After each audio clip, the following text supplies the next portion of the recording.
All of that stuff prevents us from being at our best. We can only be truly great at what we do if we believe without doubt that...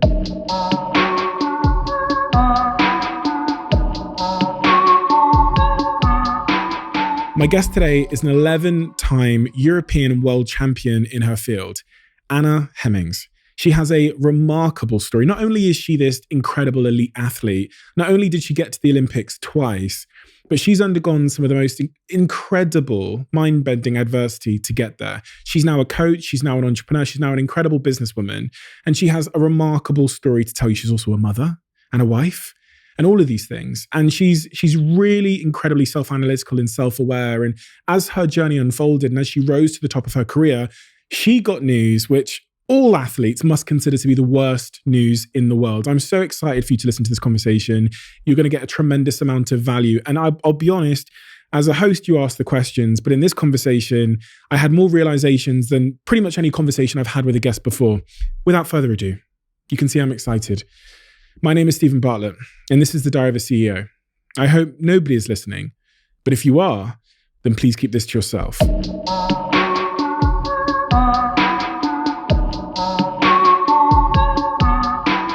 Kayaking. It's not the type of sport that a child would typically dream of getting into. So I guess my first question to you is, you became a world champion in kayaking. You reached the very sort of peak of your career in that sport. How did you get into kayaking? Yeah, you're absolutely right. It wasn't something I was going, Mom, please take me kayaking. Yeah. I did lots of different sports as a child and I loved sport. My mum was always trying to get my brother and I, partly because we enjoyed sport, but sometimes just, summer holidays, go and do a week of tennis camp, do a week of basketball, a week of this.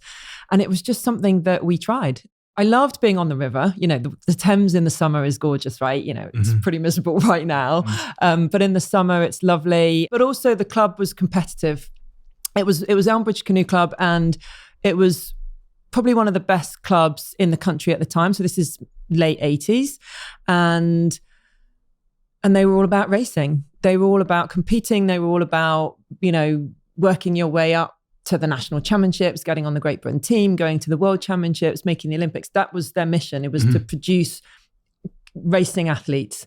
And that played into my competitive nature really well. So I think it was, one, I loved the nature of the sport, but also I'd stumbled on a place where I could be competitive, I could race, I had access to these brilliant coaches. I mean, as time went on, I was there at my club, there were people who were going off to the Olympic Games, who were going off to Seoul Olympic Games. Then 4 years later, they're going off to Barcelona. And so I was surrounded by people who were going to world championships, achieving great things and making me realize that actually this is possible. So I've got two questions there. The first is, what age were you at this point? So, when I first stepped into the kayak that first summer, I was just under 9 years old. And I can't say that at that age I was going, right, first day in the kayak, I'm going to go to Olympics. It wasn't that. And it probably wasn't until the following summer that I actually really started to train and go regularly and really get into it. So you said there as well about you were surrounded by people that had these big ambitions that I'm guessing you probably never even considered. And I think that's such a valuable but also interesting lesson about like the company people keep generally, because I can imagine that if you were in a different kayak school, surrounded by different people that didn't have that level of aspiration, you maybe, and this is a presumption, you maybe wouldn't have believed that it was possible for you. Is that right? Yes, I agree. I also had discovered the Olympics probably around that time and was inspired by the Olympics. And I do recall from that young age thinking, just the Olympics is just this amazing event. So I think really early on, I had a dream about the Olympics and I didn't know what sport that would be. You had a dream. Did you see yourself actually getting there in a sport someday? Yes. Really? Yeah, I did. I did watch the Olympics on television. I recall Los Angeles. I definitely recall watching Seoul and really being into that. So, you know, by Seoul, I'm like 12 years old, I guess. Watching, thinking, I want to be an Olympian. I want to be in that event one day. And then kayaking came along, and you're right. It because of those people, it didn't feel like, because I guess probably when you're watching it on TV, it's like, oh, this is this thing that other people do, and it's far away. And how do you ever? Yes, we'd all love to be in the Olympics, maybe not everyone, but you know, but how realistic is that? And then I stumble upon this sport and this club, and these young athletes are turning up, training. They're just like normal people to me. Well, if they can do it, and these normal people who just work really hard can get there, then why can't I?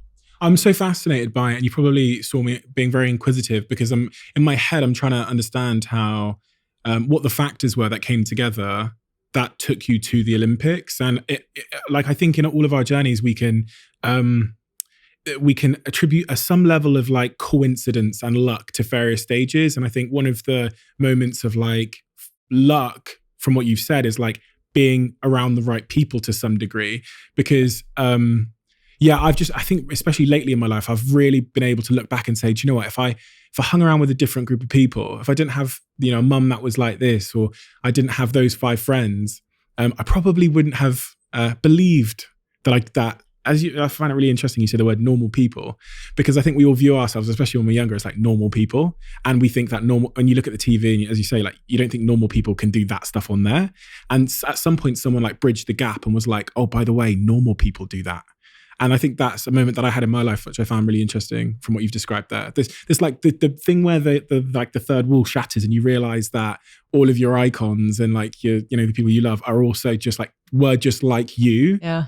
I think that's super inspiring. So we've talked a little bit about circumstance and like the luck, fortune part of it and being in the right place at the right time. But also within everybody's journey, there is a lot of intention. There's a lot of like often discipline, I imagine.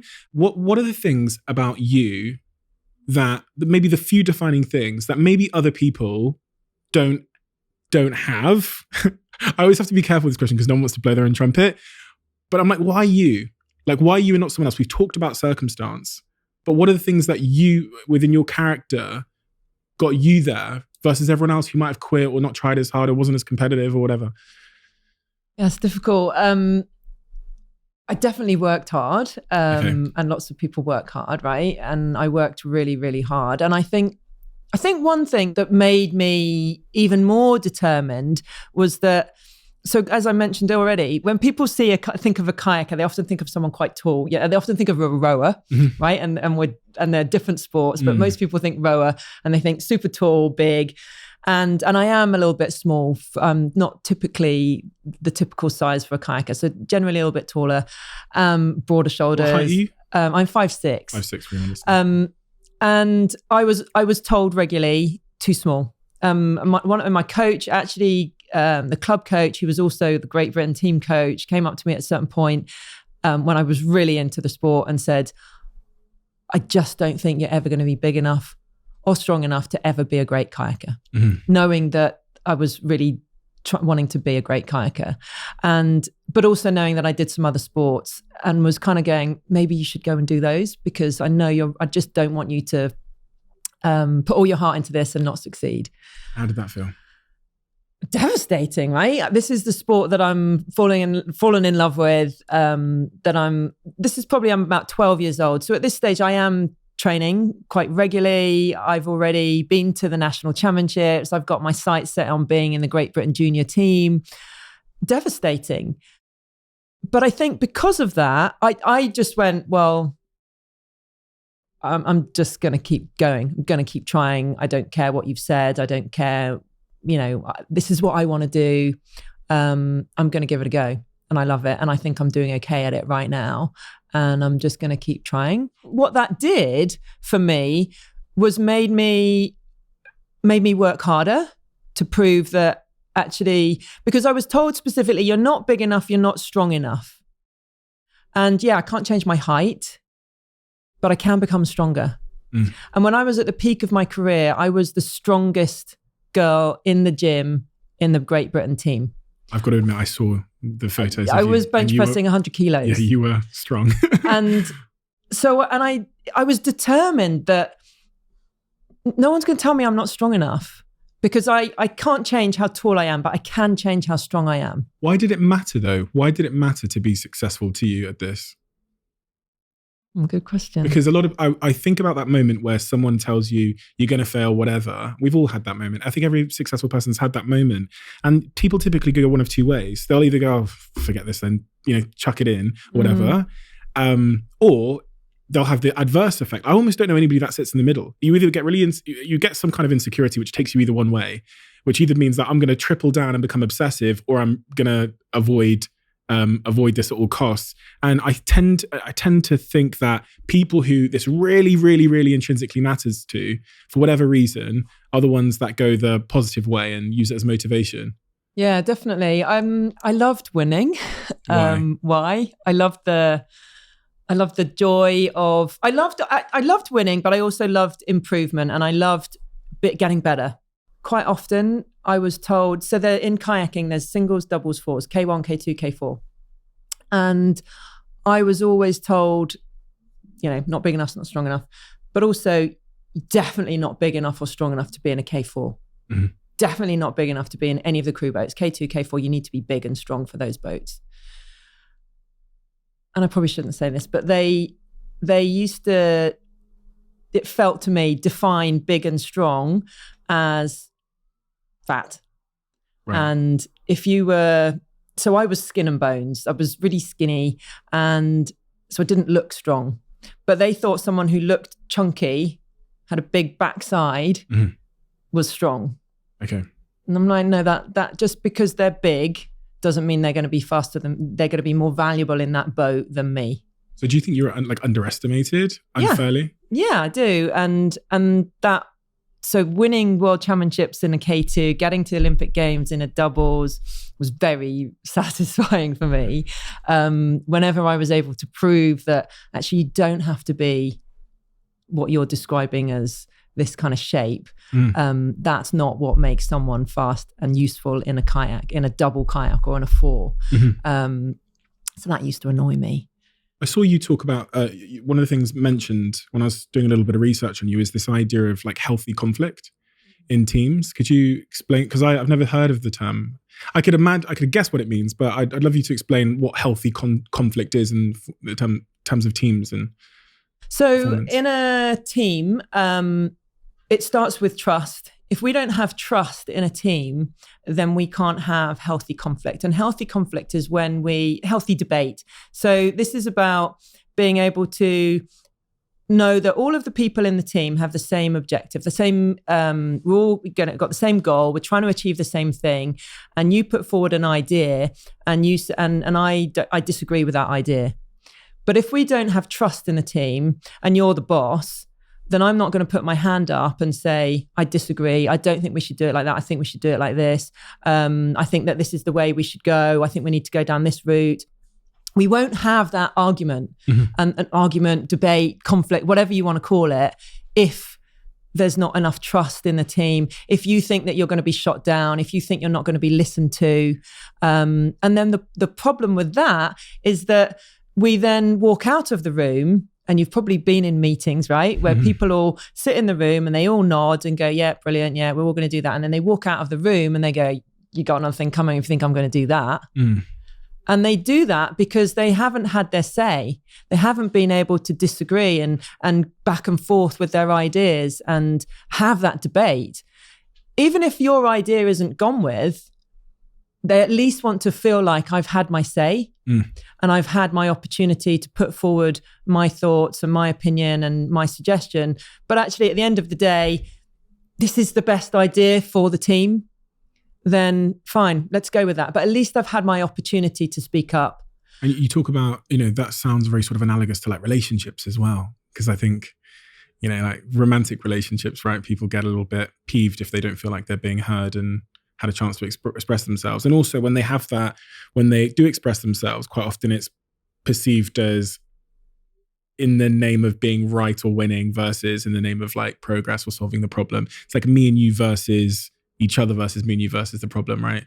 Yeah. How do you build the trust foundation? Like, how do you get a team to trust each other? And because if that's the foundation of healthy conflict, I'm like, how do I, what can I do to? So one of the things that you can do, and this is what I work with teams and leaders, and it's about vulnerability. Mm-hmm. It's about being able to be vulnerable with your people, with your team, being able to admit weaknesses, admit mistakes. It's about being able to say, I don't know the answer. I don't know where we're going. I don't know where I don't know how to deal with this, or just being able to be vulnerable. And that isn't always easy to do. But when you start to do it, it gives permission to people. We do workshops where we're trying to build trust, and people always say, at the end, we might ask them something like, share something about a challenge from your childhood. And when people go around and they share, and we say, what made it difficult or hard to do? And they say, well, it made it easier when someone else went first, because once you've opened up and you've bared yourself a little bit, then I feel, oh, well, he's done it, then it's okay. And no one judged him, and no one knocked him. And it's like, oh, okay, well, I can do it too. And knowing that and when there is that trust, then we know that actually that's not going to be held against me. Whatever it is that I share, it's not going to be held against me in the future. It's not going to be used, and I'm not going to be shot down for it. A lot of this is like about the psychology of how people think and operate. And I know that you spent some time working with a psychologist or a sports psychologist when you were rising in your career. I find that super fascinating, but I'd love to know what some of the key sort of lessons you learned about high performance, or about, I guess, like self-regulation from that psychologist, as it relates to becoming a world champion and, Yeah. So I did. I worked with a sports psychologist from the age of 16. Oh, really? Wow. Yeah. So really young. And I think that that was part of, and you talk about, you asked me earlier, what is it that made me a little bit different, or why did I succeed when others didn't? And I think part of that was, have you heard of growth mindset? Yes. Yeah. So I think that I didn't know about that then, and neither did, a lot of people, but my mum was quite growth mindset, and instilled that quite a lot in me. For example, she, this idea of just constant learning, constantly wanting to learn and be better, and recognizing that we can be better all the time, we can improve, and looking outside for other areas of expertise, learning from other sectors and all of that. And she was the one that, it wasn't like I was struggling with my mental strength and confidence or anything. It was just, what else do we need to do? Who else can help us? Who else can, what else? We don't have all the answers. We want to learn, we got to learn from everyone. And I always encourage clients in the business world, who can we constantly be learning from all the time? What are some of the key things? Yeah. And also, what are they trying to do? I guess they're trying to make you the best athlete you can be. But what are the things stopping you from being the best athlete you can be? Ourselves. Yeah, exactly. Yeah. Most of the time, we are the ones that get in our own way. How do we get in our own way? The doubts, the thoughts that we think, the doubt that seeds, the nerves overcoming us. So becoming so nervous that you become paralyzed almost, choking under pressure, focusing on the wrong things, not being confident in yourself. So many things that we do. Fear. Doubt is a really interesting one. Fear, doubt, anxiety, nerves, lack of confidence, all of that stuff prevents us from being at our best. And that essentially is one of the big parts of what a sports psychologist is helping you to do. When you line up and there's 9 of you on the start line at the Olympic Games, all of those athletes have trained hard. They're all in amazing shape. They're all super fit. They're all, strong. They're, physically, there's not a huge amount of difference between those 9. Think about a 100-meter sprint at the Olympic Games. There's not a lot of difference between them. What is it that makes one of them win on the day? And it's often not the strongest, fastest, fittest who wins on the day. It's the one who's the strongest up here. And I really believe that. that this is often what stops people from fulfilling their potential. And that's what I love helping people with now. Yeah, absolutely.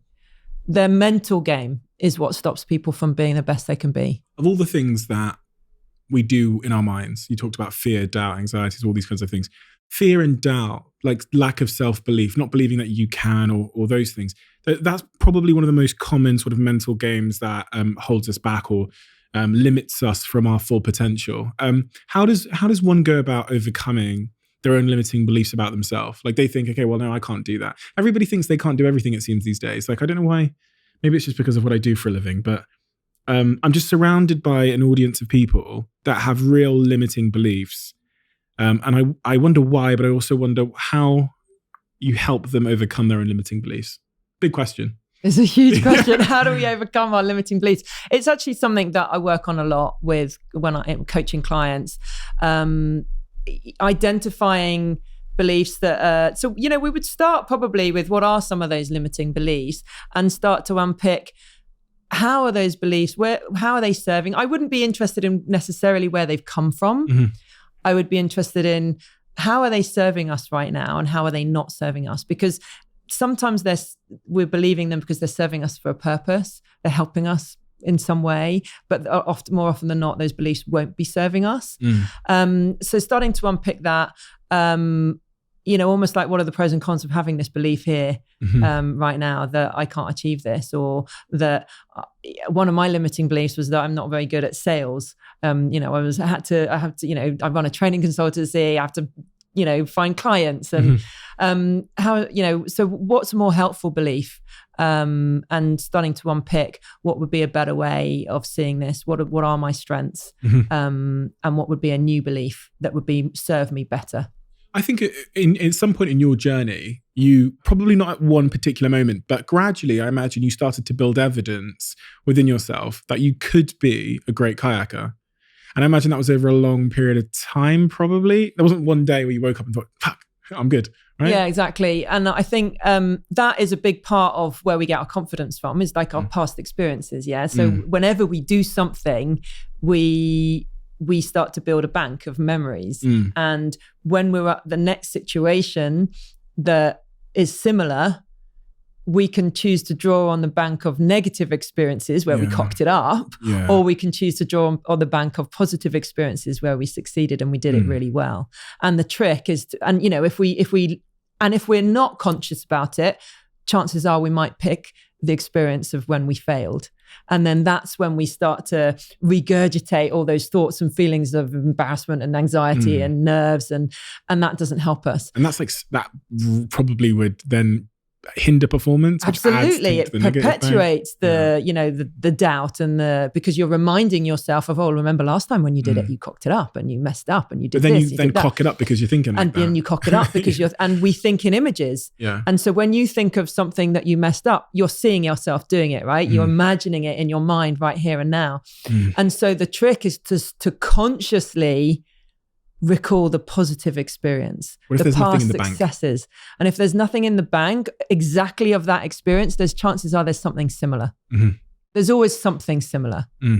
And, so I would work with clients to identify what are all of the successes that you've had, not just in that specific scenario, but let's look at lots of different successes. And then let's pick out what are the attributes that allowed you to achieve those things? Because quite often someone will go, I achieved that, but it was because the weather was good on that day, or I achieved that because my team did it really. It wasn't me. So it's about starting to unpick, actually, what role did you play in that success? And what are the attributes that allowed you, your strengths, your attributes that allowed you to achieve that? And then we start to build up the bank of successes and the strengths and the attributes which we can transfer into any scenario. How much do you think people, and this is, I don't know why I'm asking this question because it's not quantifiable, but to what extent do you think people underestimate their potential generally? Oh, massively. Would you say over 95%? Because I think I'd say people realize typically the average person realizes about 5% of their potential. And I only say this because, again, like you said, I was a very normal kid my parents bankrupt. Like I dropped out, I got kicked out of school, poor grades, everything. But this one thing I had, and I always say, like, the one thing I had was I genuinely believed that I was going to be where I am today, just without a ton of evidence, just genuinely believed. And in fact, one of the reasons why I believed it was not because I had any bank of successes yet. Well, I had a little bit, but it was actually contrasting me to my peers when I was 14 and thinking, I think that I have skills they don't. And I think that if these are the people that become adults, then I will always have that advantage. So that was my way of like, and so when I cocked up my grades and GCSE, and when school starts with that narrative that, okay, well, you got an E, so you're going to have an E life, you're going to be broke and unhappy. I'm like, no, you're wrong. Like, so I get my So you were gathering evidence. You were looking at your strengths, which is part of the puzzle, right? So yeah, exactly. You may not have had the experiences and the evidence of the achievements and the certificates and all of that, but what's more valuable is what you had, is the non-tangible stuff. Yeah. Because if we go through life only assessing our success on the tangible stuff, then our confidence, our self-belief, actually, and they're two different things, will be quite fragile. Yeah, I can see that. Because you're always assessing yourself against a trophy or society. Because you're compared to, oh, I got this award against all of these other people, and I won this trophy, and I want past this grade, and it's always against somebody else and a society, rather than looking at the intangible attributes that allowed you to achieve those successes, because that's what isn't measurable against society and is transferable to other domains. And this is and you're completely right. And I've never actually thought about it that way before, because I've always tried to figure out why at 14 I was convinced that I would be successful. And at 18, I wrote my diary, I'm going to have a Range Rover Sport before I'm 25. I'm going to be a millionaire before I'm 25. Achieved all of those things. Just knew I would. But it was as you say, it was purely based on almost a strength audit or skills audit versus other people that I knew. And I thought, oh, those skills are really good skills and they'll take you far. But school is about tangibles. Like, and I would say a grade is a tangible. Yeah. So school says, okay, you got an E. So unfortunately, like, it creates the impression from all angles, you're going to be poor. Like, and you're not going to be that successful. But Timmy over there, who's got an A, he's really going to kill it as a surgeon.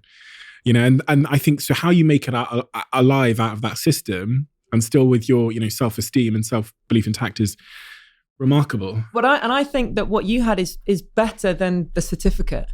But what it does is it allows you to go, this is intrinsic in me.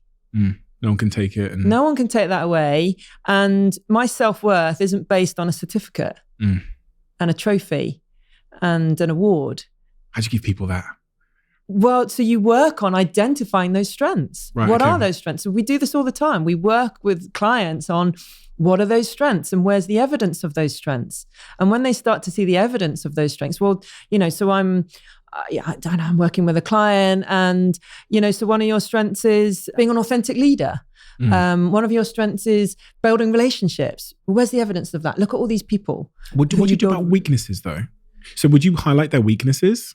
I think it's important to highlight both. I think it's more important to work on exploiting your strengths. And I would, so we do a lot of diagnostics. We use behavioral profiling and all of that kind of stuff. And all of that will bring up both. And I think it's important to really be aware of your areas of development. But ultimately, if I'm sat on the start line of the World Championships and I'm focused on my weaknesses and all the things I need to avoid, my confidence is fragile. Yeah. Chances of performing at my best, slim. And so in that moment, I absolutely need to have on the tips of my fingers what my strengths are. And I need to know them, and I need to be able to exploit them. And I think the more you work on those, the better. What do you think about this idea of like labeling yourself in your line of work and the broader labels we give ourselves, even if it's just like bad salesman? You talked about that being one of your like previous like, sort of limiting beliefs or labels. I think they're not helpful. And I think it's really important that we're aware of those labels that we're giving ourselves. And the awareness is the first step, right? We can't change it if we don't notice it. So we need to notice the label in the first place. And then it's a bit, it's a limiting belief, really, isn't it? And so is that label serving me? Is it helping me achieve my end goal? It feels like it sometimes because it's making me fit in and it's giving me comfort. So I see this a lot with people that will say, in my case, I'm just going to use my case, I'm a social media CEO. And so I've been a social media CEO for 10 years. It gives me some kind of like community to be part of. It gives me a sense of identity. But at the same time, it stops me from being all that I can be. And this is one thing I was going over in my book is like, now I've left my company, it's so tempting to just start another social media business. But like, there's so much more I can do. And so I'm asking you this question because I'm in the midst of really thinking about it is like, how do I just resist my labels and be a fucking DJ? I'm doing this big theatrical show and working in biotech. And I don't know, this idea of like liberating yourself from your own labels has been super relevant to me. I think that it becomes your identity is a bigger part of the problem. You know, it's like when an athlete retires from sport, it took me, and it still takes me, I catch myself saying, I'm an athlete, I'm not a business person. And I go, I don't have a background in business. Yeah, I've been running a business for 11 years and I was a professional athlete for 15 years. So it's almost this, I have almost the same amount of experience in business as I do in sport. Yeah, I labeled myself for so long and that became my identity. And your identity is CEO of a social media company. And so that's who I am. And it's hard to let go of that because it's part of who I am. Yeah. Comfort. It was comfortable. It's comfortable, place. Right? And you know who that person is, what the behavior of that person's like, and you're stepping into a new role that, what does this new person look like? But how rewarding has that been for you to kind of, I guess, reinvent yourself from being an athlete to now being an entrepreneur and a business person? Was it worth it? That's what I'm saying. Was it worth it to step out of that label?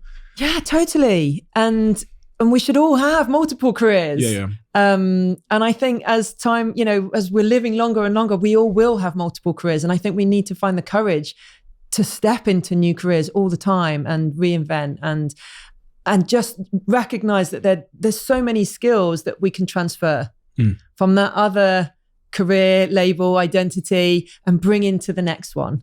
And that's what will allow us to succeed into the next one, and recognizing that we're never going to grow unless we step out of that comfort zone and get a little bit scared of who this new person could be or would be or should be. And we'll find out. And that's the exciting thing, is we're going to find out. For some people that's terrifying. Yeah. The thought of like throwing themselves into that place of uncertainty that they have to travel through before they get to their new self. How do you get someone to come willingly into uncertainty, to leave that job or to, take on that promotion or to pivot in their career when they're scared of the unknown? Or, it's like... Well, then I would think about rather than what I'm afraid of, I'm thinking about what I'm excited about. And so rather than I'm afraid of what I'm going to leave behind or I'm afraid of what might happen, I'm more about what could happen. And when we focus on what we want and what we could have, and it's optimism, isn't it? It's about what's possible and what could I achieve. And you asked me earlier about what some of the things about sports psychology, and visualization was a massive technique really that I learned from my sports psychologist and employed and still use all the time. And I think when you can start to visualize what that new role, person, identity could be, and when you bring it to life with all of your senses and see it really vividly, then that's exciting. And what could I achieve? And what could this look like? And the power of visualization is that your mind does, when you see it really vividly, your mind doesn't know the difference between a vividly imagined experience and a real life experience. What's your process for visualization? Now, is it something that you do actively, you set time aside and do it, or is it just something that you naturally now do when you're pursuing a goal? So a little bit of both. As an athlete, it was definitely something that I would sit down. Usually I'd be lying on my bed. I would have done some relaxation, because the more we clear our mind and relax, the easier it is to visualize and to see really clearly. And so it would be a conscious right, I'm going to spend the next 15 minutes or even 2 minutes or 5 minutes or whatever time I had visualizing my next race and seeing myself execute that race plan as perfectly as I can and in exactly the right way. And I would visualize everything from if it was the Olympic discipline and we got 9 boats on a start line, I'm seeing I don't know which lane I'm going to be in when it comes to race day. So I'm seeing myself race in every lane. I'm seeing myself with the headwind, with a tailwind, with it raining. I'm seeing myself cock up the start because that might happen. But then I'm just going to recover from it. And I'm going to see myself recover and I'm going to see myself win from behind. I'm going to see myself win from the front. I'm going to imagine, the start being delayed or it's a full start, all these eventualities so that when it comes to the event, I'm prepared and it can just all unfold and I'm not fazed by anything that happens. But most importantly, I've seen it happen the way I want it to happen. And then I believe that it can happen. And what visualization also does is when we're visualizing a goal, for example, it starts to activate the subconscious to generate creative ideas about how we can achieve our goal. It's I don't know how it works and why it works, but it's mind blowing and it does work. And it starts to get your brain to perceive and recognize the different resources that you need to achieve your goal. It's like the law of attraction, and it starts to activate that in your life and bring in the people, the resources, the environment, the circumstances that you need to achieve your goal. And so now, what do? I do spend some time consciously going, right, I'm just going to spend 2 or 3 minutes visualizing my goal. I'm seeing it happen. I'm seeing it realize. But then other times I'm probably just, driving in my car and subconsciously, like daydreaming almost. But I think the conscious, right, I'm going to visualize now is really powerful because then you start to it starts to ingrain in the subconscious. So the law of attraction stuff, I think sometimes it can take people one of 2 ways because I do believe in visualization. My visualizations over the years have been very like the daydreaming stuff, but then also when I was like really, really, really broke and living in Moss Side in like a boarded up house, I would frequently look at stuff that in the future I wanted. So I'd look at these like mansion houses and whatever. And that was me kind of just setting my, trying to peer into my future life. The bit that I think sometimes gets lost when we talk about like the law of attraction, it's almost akin to like, when you set off in the morning, you put your sat nav in and you say, this is where I want to go. I want to go Tesco. But then if you don't like put the key in and put your foot down, you're just going to be sat in your garage. But there's something about knowing where you want to go. And as you say, like almost programming your brain to trick your brain to think, to completely be convinced that you will get there. That from my experience, then makes you take actions in that direction. So like, I'm sure you visualized yourself as a world champion, but then you go in the gym and you train like a world champion because that's your destination. And the opposite is also true. Like if you visualize yourself not being a world champion, what's the point? So my real question here is about all of the actions and the discipline it takes, especially as an athlete, to get you from where you are to that visualized destination. I'm really keen to hear about like the discipline, the consistency, because you're in a very, very physical endurance race. And, it's like, I think Muhammad Ali said, like it's one in the gym, it's one in training, a lot of it. And we all struggle with that. We all struggle with like showing up on Monday when it's raining. So like, what's the key there? So I think you're absolutely right. When we visualize it, it gives us the motivation to believe that it can happen. Yeah. And that's at the core of it, because if we don't believe it can happen, then what's the point? And so, yes, we absolutely have to take action, but we need the motivation to take action. I can't say that, 100% of the days that I was training, I was, I can't wait to get out there and go training. It's really freezing outside. It's like the middle of winter, on the water, on the River Thames, and it's like ice. Yeah, that wasn't appealing every day. Luckily, the funding came in and we got to go travel and train in warmer climates in Florida and wherever else. But yes, there's this, goal that's the World Championships, it's the Olympic Games, it's, those big dream goals that are highly motivating. But on those every single day, I'd be lying if you could say that goal in 4 years' time is what got me out of bed on that rainy, freezing cold, January morning. But isn't that the answer then? Like, it was just do today. Well, yeah. So it's, but also, I do a lot of work around intrinsic motivation and understanding what drives us. And we all have different drivers. And unsurprisingly, one of my drivers is a sense of achievement. And so my driver wasn't necessarily on that particular day, I've got to train really hard because I want to win the World Championships in 2 years' time. My driver was probably more that my coach has set targets every month, that throughout the winter, for 5 months of the winter, we would have targets every month in the gym. There would be certain exercises in the gym that we've got to hit. We would do tests on. We would do time trials on running, in swimming, and on the water. So as part of our cardiovascular training. So, and for me, that was really, I loved hitting those targets, basically, that monthly, right? So if I do, and I know that if I do this training today, then I'm going to get better, and I've got a test on the weekend, and I want to hit that target. I want to smash the target, actually, because then there's a good chance I'm going to win the World Championships. It's not just hitting the targets, I need to smash the targets. And so that sense of achievement for me was a big driver. For other people in my team, it might have been, and on other days, it might have been I want to get out and go train because I want to see my teammates, because we have a laugh and there's banter and it's fun, and I enjoy the connection and the sense of that being part of a team and the community and all of that. And so it's the affiliation that's driving me on some days.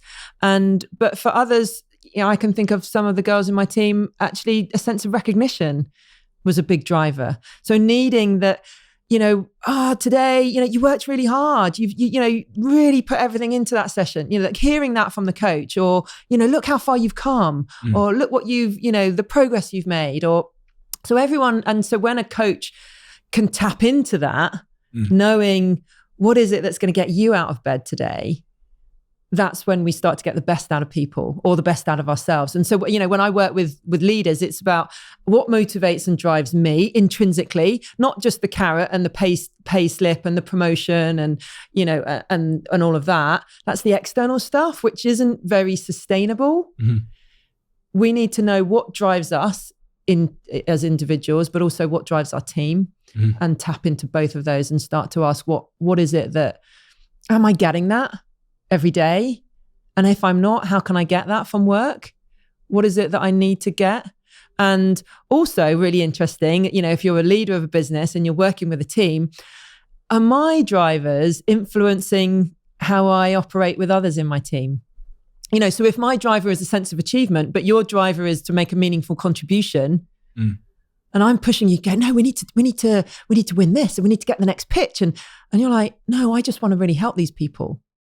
I'm pushing my driver onto you, and that's not working for you.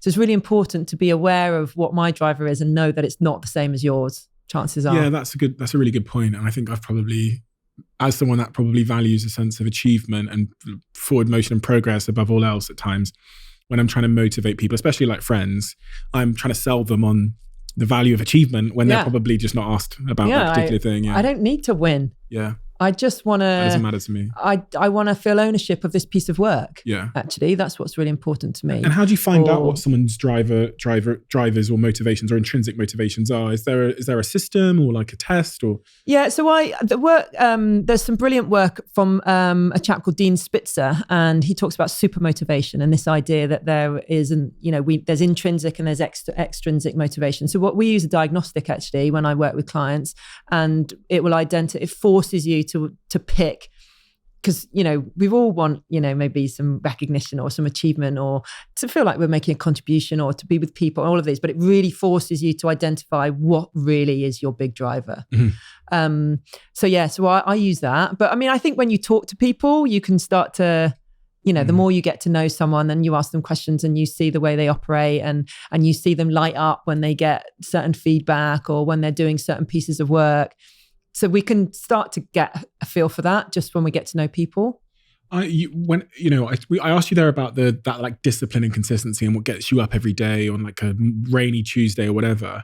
And it was interesting that you kind of like shortened your horizon or your skirt. Like people, I think people typically think they want to get to the top of the mountain. So they think, okay, let's make a plan to get to the top of the mountain. But you were so focused on these like short-term, shorter goals, which meant that I guess your progress sorts of almost like invisibly compounds to get you to the top of the mountain. So instead of like, we want to get to staircase number 1,000, we're like, let's do 10 stairs today, and then 10 stairs tomorrow, and 10 stairs and 10 stairs. And by the time you know it, you're at the top of the mountain, right? Yeah, well, literally, I 4 years ago, I climbed Mount Toubkal. Of course you did. And as you do. And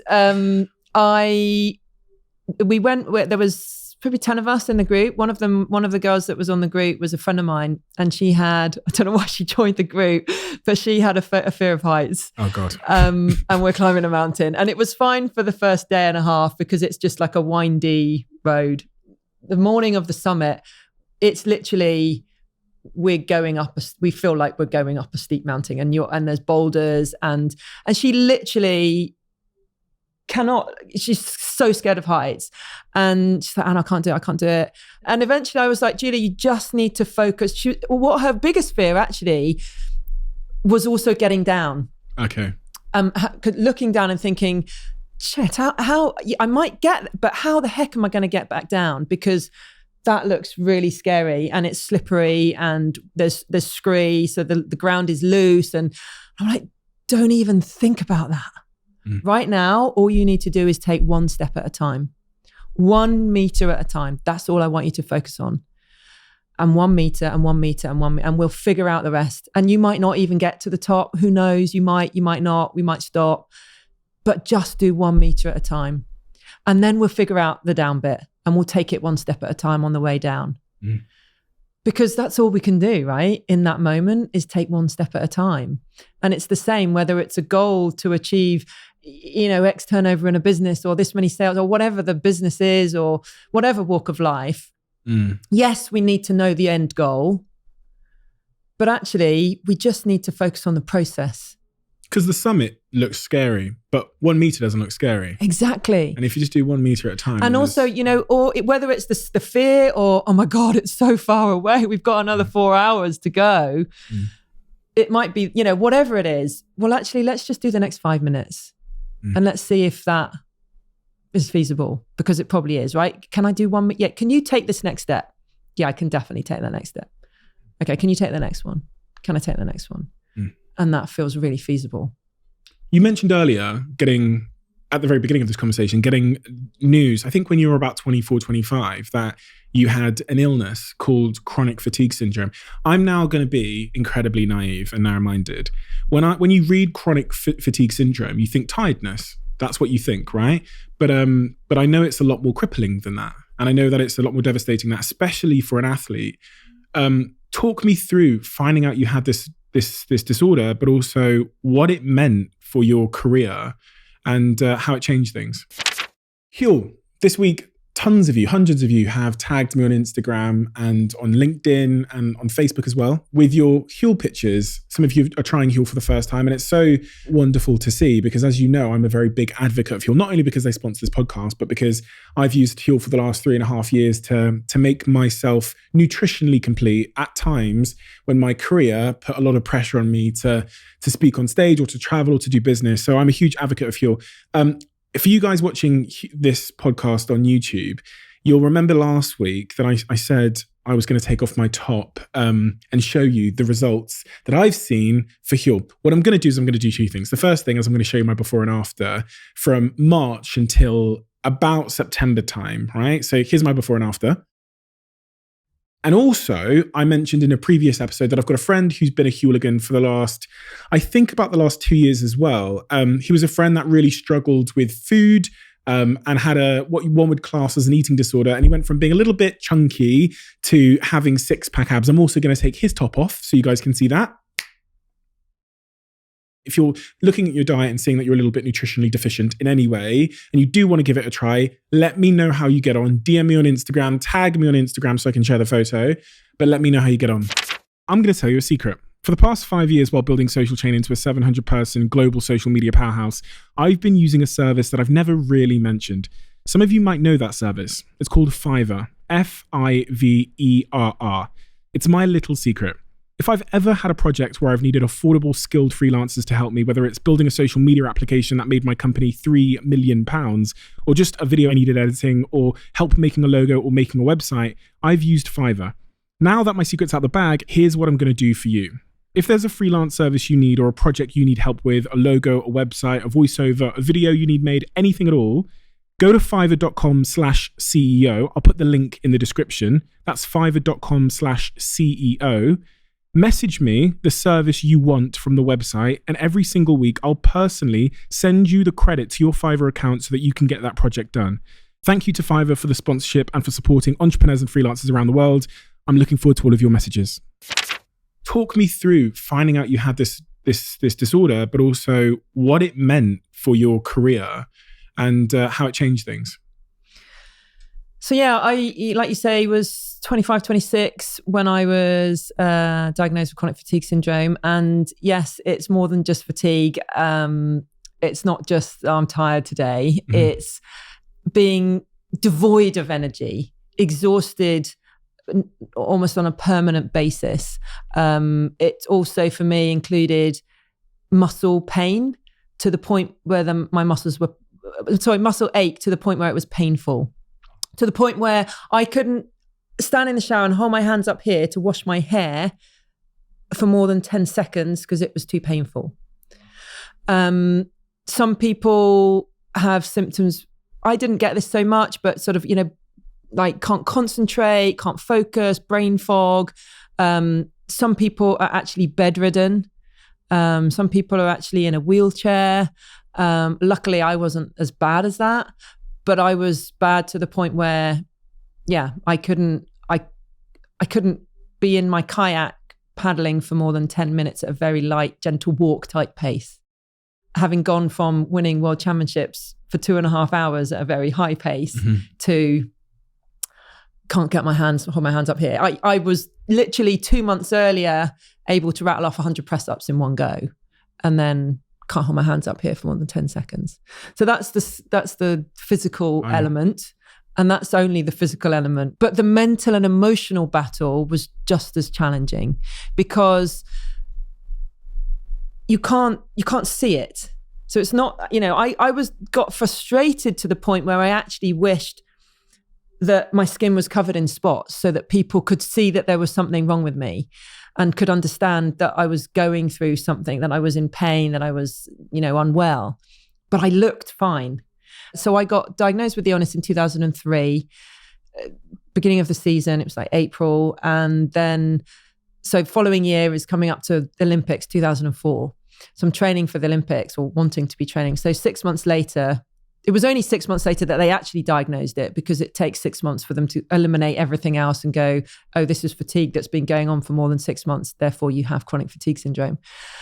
And I went off to Florida, and the sports team doctor was saying, right, you need to do this graded return to exercise. They think they originally, and they still thought it was overtraining. Oh, really? That's the immediate assumption, right? Athletes tired, muscle ache, must be overtrained. So they diagnosed you. They offered me this program of, right, gently build up your return to sport.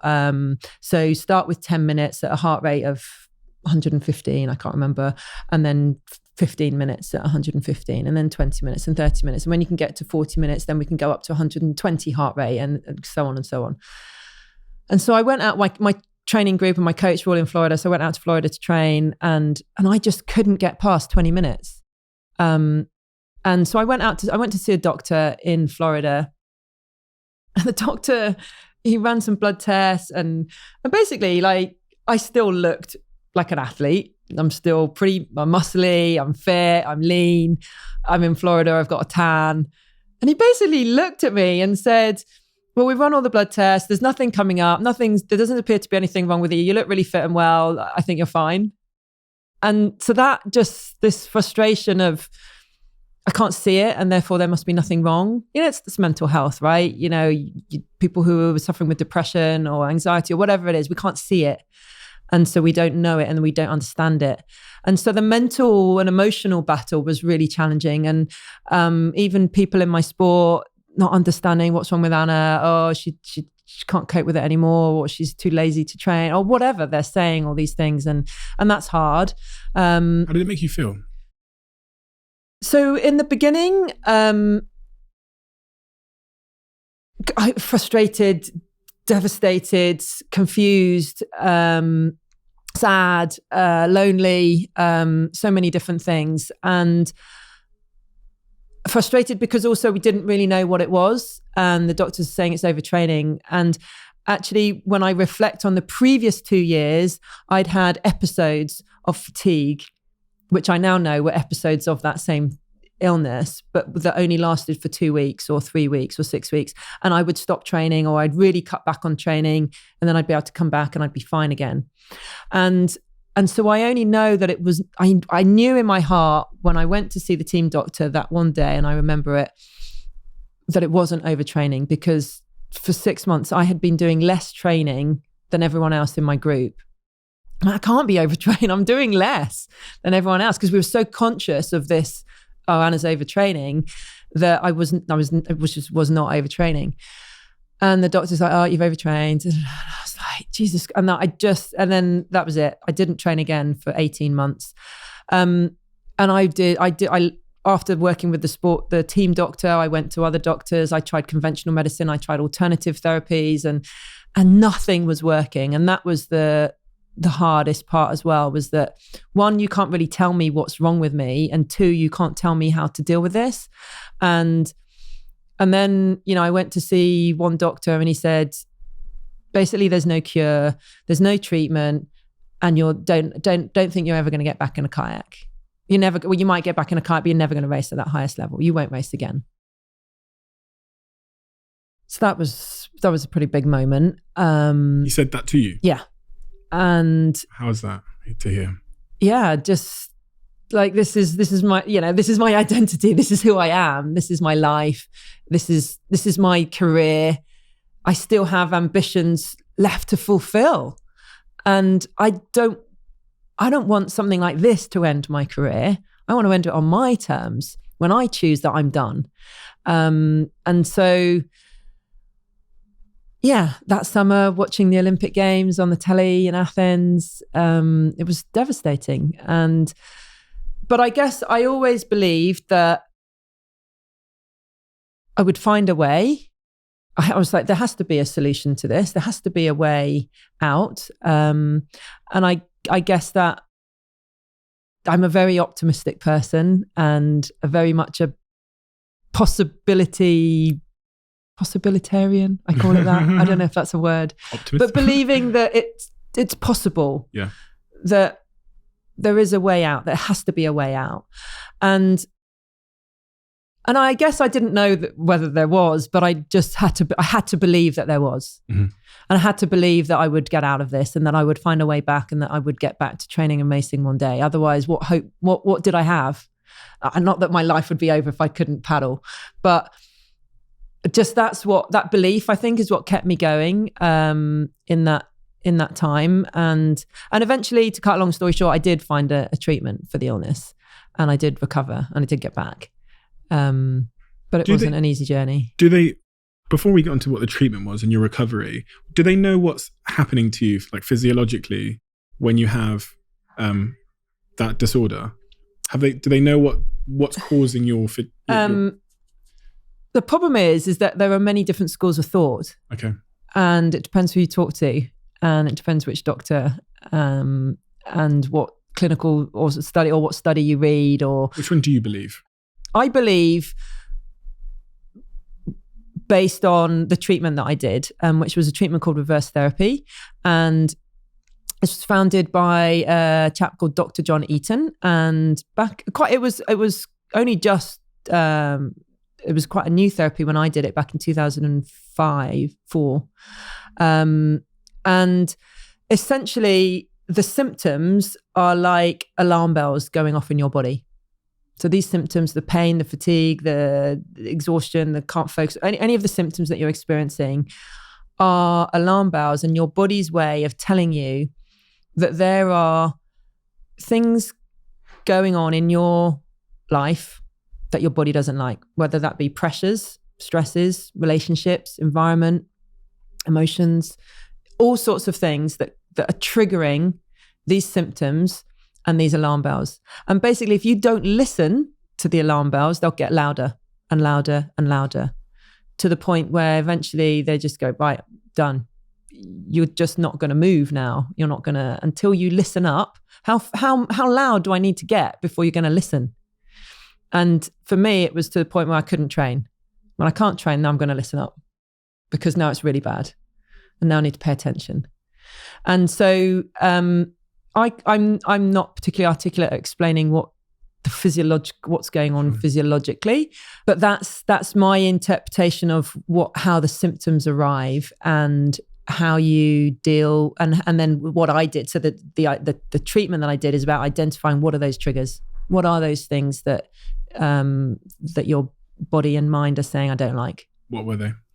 And so for me, non-expression of emotion is one of the most common triggers. And that certainly was the case for me, to the point where I didn't open up to anyone, really. I have really close friends. I have family. I have a sister I'm really close to. And of course, I shared it with them. But I cried on my own, for sure. But I never cried in front of anyone else. I didn't really express how bad it was. In fact, to the point where people would ask, and, how are you doing? Yeah, I'm fine. And I would just block it out to them all the time.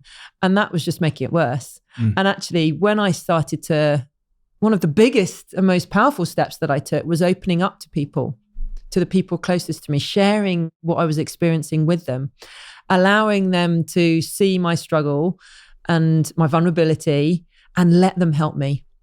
That was a big turning point for me, was being able to just express that emotion and share and open up. Because what I was doing was I was isolating myself by not sharing it, and that was perpetuating it. And these emotions are worry or pressure that you're experiencing because of the sport, or what were these emotions that you were suppressing or that were causing you to cry? Not when I was competing, or before in the beginning, the emotions were different. But in the middle of the illness, like not sharing it with people, not expressing how hard I'm finding this, how tough this is, that how sad I am, how frustrated I am, how just I can't cope anymore kind of emotions. Those emotions I wasn't even expressing in the middle of the illness. You're being tough. Yeah, I'm being poker face Anna, who has learned to do this because that's what you do in sport, right? Isn't that almost like there's a bit of a paradox there, that the thing that made you successful was also the thing that kind of undid you to some degree, it sounds like? Well, so that composure and resilience. And that so when you're on the competitive arena of sport and you turn up on race day, poker face on, game face, I'm tough, whether I've missed the last 2 weeks because of an injury or for whatever reason, you're never going to know that because I'm here today and I'm on fire and, I'm ready to race. And that's brilliant on the race arena. But outside of that, not helpful. Not helpful in so many ways, in terms of building relationships, in terms of building trust. We talk about trust earlier. You can't build trust and relationships unless you open up, unless you express vulnerability. So true. I think that's one of the reasons I struggle with my relationships, my romantic relationships, is because I bring the tough guy thing into my personal life sometimes, and it doesn't ever help. And I think the progress I've made actually in my personal relationships, as you said, has been by like admitting more that I'm wrong and like saying how I feel and being like, you know what I mean? And that's not conducive with the whole like resilient, tough guy business thing that I have to do. I don't think they're mutually exclusive. It doesn't feel like they are, but you're right. As like, they're definitely not mutually exclusive, but they're two different people trying to achieve two different objectives. In business, there's a sense of like, you've got to really like stand up for yourself. And you've got to be ruthless to some degree in some situations, especially when you're dealing with teams and there's bullshit landing on your desk every day and you're getting horrible, horrible news and you have to put on a brave face for your team because you just found out that your whole server's been hacked and they've basically, half of them have lost their jobs or the pandemic has just struck. And then going like, I know what you're saying. Just think of certain moments. I'm thinking of one particular moment, which I always talk about in this podcast, where on the way to work, I got this news that we'd been hacked. And I've got 100 or 200 people sat in the office in front of me that are now looking through the window and thinking, what's going on? And my need to be composed and optimistic at a time when I probably was panicking a little bit inside, I think got us through. I think if I'd walked out there and been like, listen, guys, I am shitting it here. It might have but in my personal life, it's very important to have that intimacy and vulnerability. I think there's a balance, actually. Okay. And I think in business, if you are able to be a little bit vulnerable, and I'm not saying vulnerable to the point where you look really weak, but vulnerable to the point where you're honest, and you might go, do you know what? Shit's happened. And actually, I'm a little bit scared, but we're going to find a way. And I don't know how we're going to figure this out right now. And it's not great. But it's about having confidence in who I am and what we do, and confident in the people around us and my team and you lot and all of us that we're going to figure this out. Yeah. So there's a balance there between I'm human and yes, I'm scared like you because this is shit. Yeah. And this is a bad situation that we didn't want to happen. And let's admit that. Let's put that on the table and be honest about it. Because we build trust with people when we're honest and we show a little bit of vulnerability and humanity. And that's how we build relationships, because otherwise we're just putting up this tough guy front all the time who doesn't have any feelings, right? Yeah. And can't relate to that, can't resonate, can't connect. Yeah. How do we connect with people? Whereas actually, you're just a human being who's scared too. And I'm scared, and therefore it's okay to be scared. But actually I'm scared, but we're going to find a way. Yeah. So it's confidence and optimism. We're going to figure this out because we are good at what we do.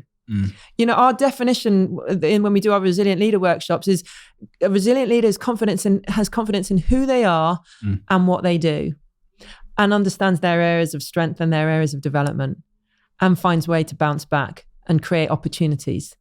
And so if I'm confident in who I am and what I do, I can admit that I don't know what to do right now, but I know that I have the skills and the resources within me and my people that we're going to figure this out. I don't know what that way forward is yet, but I know that we're going to find a way. What if you, and this is me playing devil's advocate, what if you don't know that you're going to find a way? So say you're scared, you don't think you're going to find a way, and you think it's all over. Say you've got, 500 employees out there, they're waiting for you in the middle of the pandemic to make a statement to the team. Do you walk out and lie? If you, within yourself, genuinely, as the CEO of a company, you think it's over because of, the pandemic has just happened and the business has evaporated. When you walk out in front of your team, surely you've got to just lie to their faces to some degree. Like you've got to I think that you have to believe. We always, no matter what the situation is, we can only be truly great at what we do if we believe without doubt that the future is bright. Yeah. Some leaders don't. Naturally, you think of, just some people don't. So by probabilistically, there's going to be some leaders that when the pandemic struck thought we are finished. And that, as we said earlier about the self-fulfilling mindset, will actually probably take them out of business. And that, I don't know, because I don't think I've ever been comfortable in my career to tell my team that I'm scared. I don't think I've ever actually been scared because I kind of resist in moments where I probably should be scared. I'm so focused on solutions that the fear or joy or all these other feelings don't really seem to be relevant or useful to me. But I don't think I could bring myself to tell the team I was ever scared when I was at social. Maybe you don't need to say I'm scared, but it might be that, do you know what? Yeah, this is shit. Yeah, I could do that. And actually right now I don't know how we're going to get out of this, but I do have confidence in my ability and all of us together as a team that we're going to find a way. The leaders have to lie sometimes. I think we need to be honest. I think that we need to be transparent, and the more we can be transparent and we can be honest in what we do, the better relationships we build, the better connections, the more trust we have in a team, and we figure it out together. I'd agree. Yeah. So going back to I want to know, so what exactly did you do in terms of, daily to overcome your disorder? Was there, you addressed, started expressing yourself more. Was there anything you had to take, or was there, No, so there was no medicine, there was no pill, there was no massage treatment, Really? There was nothing like that. It purely is a recognition that the mind and the body are connected. And therefore I needed to figure out what these triggers are. So to give you a bit of context, leading up to the Sydney 2000 Olympic Games, I left the coach that I was working with that had got me to become a world champion, but I now wanted to go and race at the Olympic Games. And he was very much a marathon coach and encouraged me to go find someone who really specialized in sprint racing. So I ended up for 3 years having a coach who was based in another country. And I would go and train with them sometimes, and then I would come back to the UK and I would train on my own. And he would send me the training program. We'd speak on the phone. He'd email it to me. I'd do the training. And I would basically train most days. I would turn up to the training, do the training. And I was motivated enough to be able to push myself really hard. I had no problem with training on my own, in the sense that some people can't push themselves hard enough. I haven't got the motivation to turn up and do that. But the problem with that was that I didn't realize this at the time, I was isolating myself. And I think I wasn't engaged. There was my club. I was at my club, but I would turn up to my club and they'd all go off and train separately, and I'd train on my own. And then I'd often turn up at times when they weren't there. I wouldn't engage with the British team really much. And I was just more and more isolating myself, and then getting frustrated because I didn't have a coach who was by my side. And I thought that all I needed to do was train hard. I thought, and the reason I stuck with this coach was because he was a great coach, and I thought the training program was brilliant. And I thought, all I need to do is follow a great training program and work really hard. And I thought that was enough. And actually I'm not a robot. And I needed human connection, and I needed emotional support, and I needed a place to vent, and I needed to be able to show frustration, and when the training was hard or when I was exhausted, and I had no one to even talk to on the riverside bank. I'm talking to the ducks. It's like I had no outlet for my emotions. And I didn't even speak up and tell my coach that I was frustrated that he sent me the program only 2 minutes before I needed to be at the training. I was going to train, and because there's this 5-hour time difference. And I just was probably quite unhappy, but didn't realize, because I was so focused on the goal and the end goal and got to train hard and this is what it takes, that I was so not in tune with what was going on emotionally. And I was at my best when I was training in a group environment with a coach by my side every day, supporting me. I'm an extrovert. I get my energy from other people. And there I was spending my days alone, doing this really intense training program on my own. That is not conducive to a really good mental and emotional health.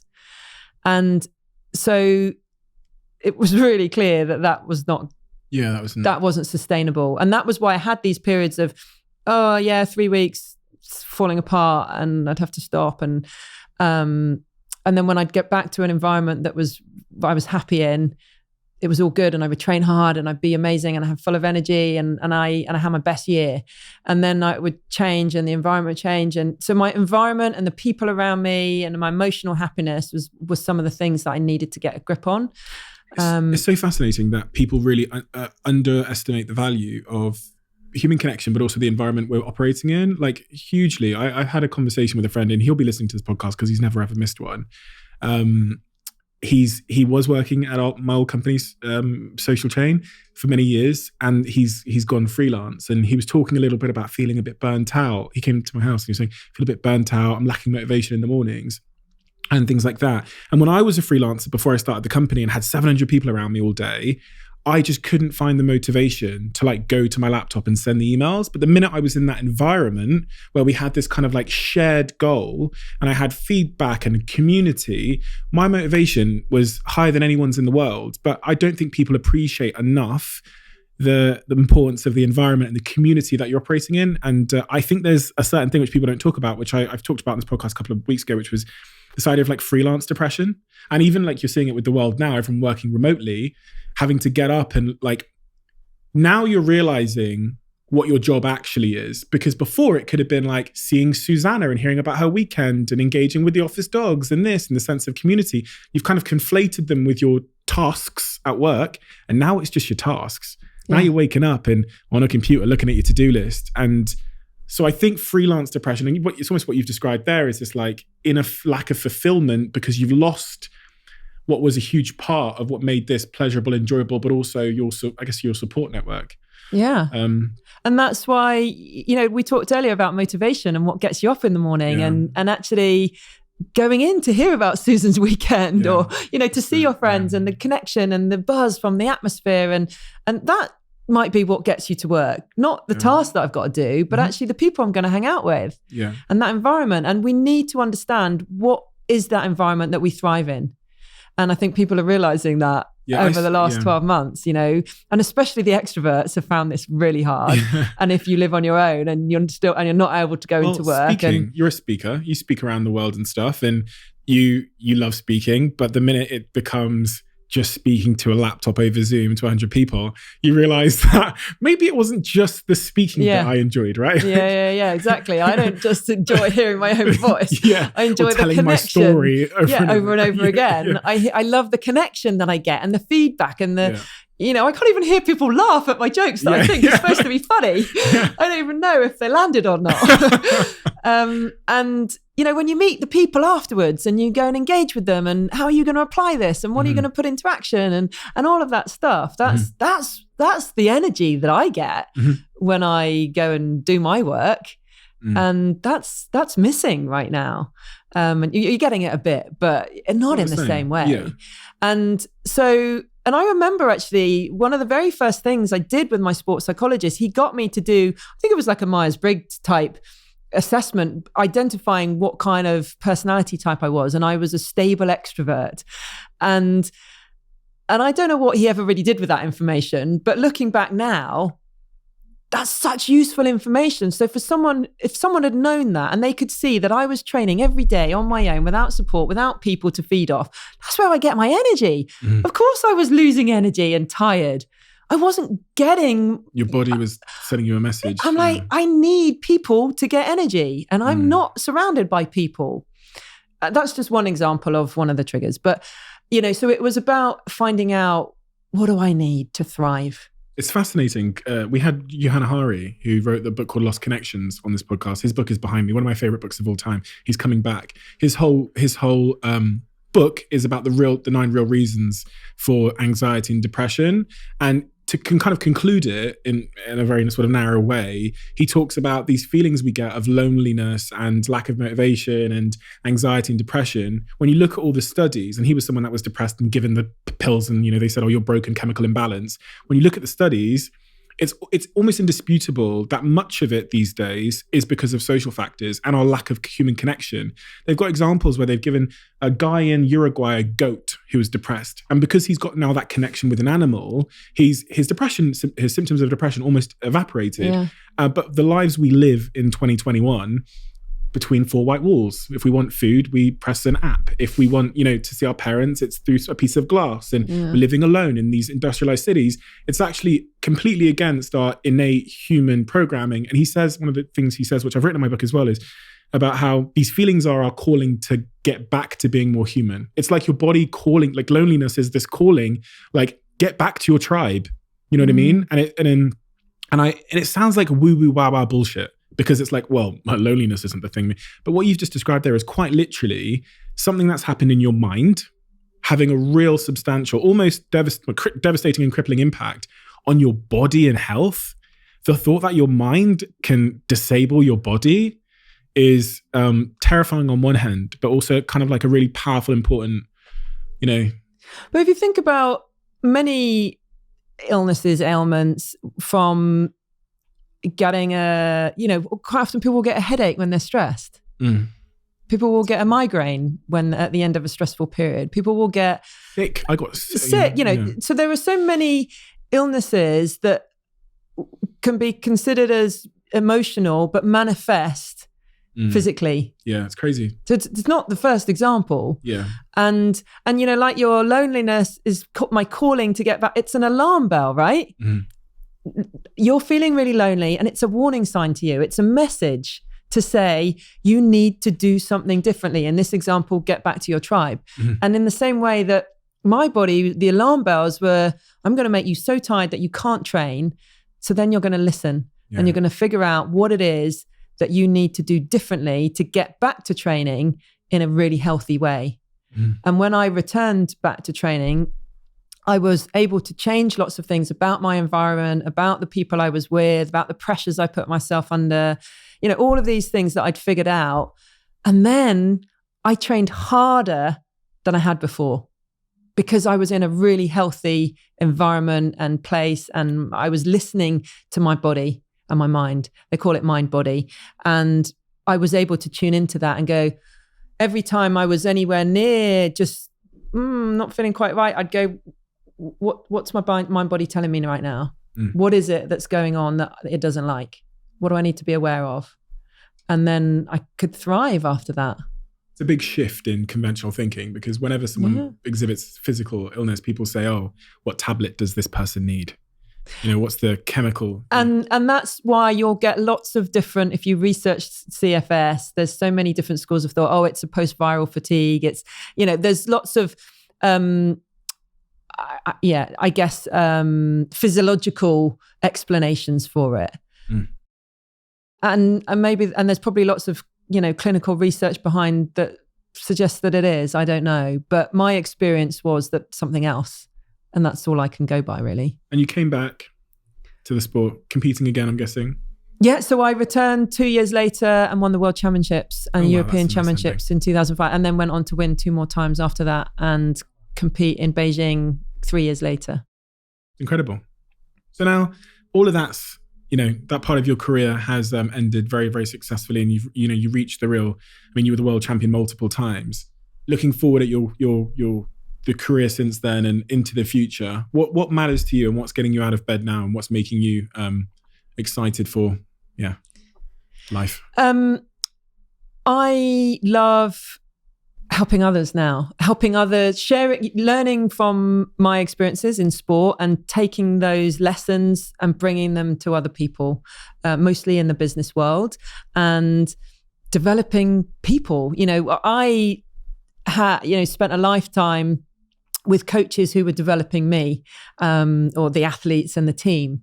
And it's the same thing. It's about developing people. In sport, it was about getting results through people, developing those people to get results in sport. And now I'm using that to get results for people in business by developing people. And I get a real kick out of, if I'm coaching someone and coaching a director or a leader, whoever it is, I was coaching this morning, and seeing them have that aha moment about a limiting belief, getting the new dream job, engaging with the team, being a more confident leader, whatever it is. I love it when I see that change and that transformation in other people, helping them to change habits, to change behaviors, to excel, to get the best out of themselves. That's what motivates me now, is helping others to fulfill their potential. Well, listen, it's been an incredibly interesting, diverse conversation, one that's made me have a couple of my own personal epiphanies. So I thank you so much for coming today and sharing your story. Where do people find you if they want to get in touch with you? Where's the best way to reach out? So annahemmings.com. My training consultancy is called Beyond the Barriers. So beyondthebarriers.co.uk. I'm on LinkedIn. They'll find you. They'll find me. 2021 weekend will find everybody. Yeah. But no, thank you so much. Your story is, it's incredibly multifaceted with twists and turns, and you exhibit, so many of the qualities that I think are typical with the most successful people I've ever seen. These topics of resilience and dealing with pressure and the understanding of oneself and your mental state. And you've got these incredible twists and turns with with your illness. So, I mean, it's just so incredibly inspiring. And when they suggested that you would join me on this podcast, I thought you were just like the perfect guest for these reasons. And you've blown me away on many occasions and made me feel quite emotional as well. So I just wanted to say thank you for coming, and I hope that we can stay in touch. And just to thank you more than anything. Thank you for inviting me on the podcast. It's been a pleasure. Thank you. I've just got one small favor to ask you. If you're listening to this podcast on YouTube or Apple or on Spotify, do me a huge favor, hit the subscribe or follow button. It helps this podcast tremendously. And in order to reciprocate, what I'm going to do every single podcast episode is I'm going to pick one subscriber and I'm going to send you a message on Instagram or Facebook or on YouTube, wherever you are. And I'm going to say, how can I return the favor? And you can tell me what favor I can do for you. So this is a favor for a favor. Hit subscribe, follow, or subscribe if you're on Apple Podcasts. Thank you.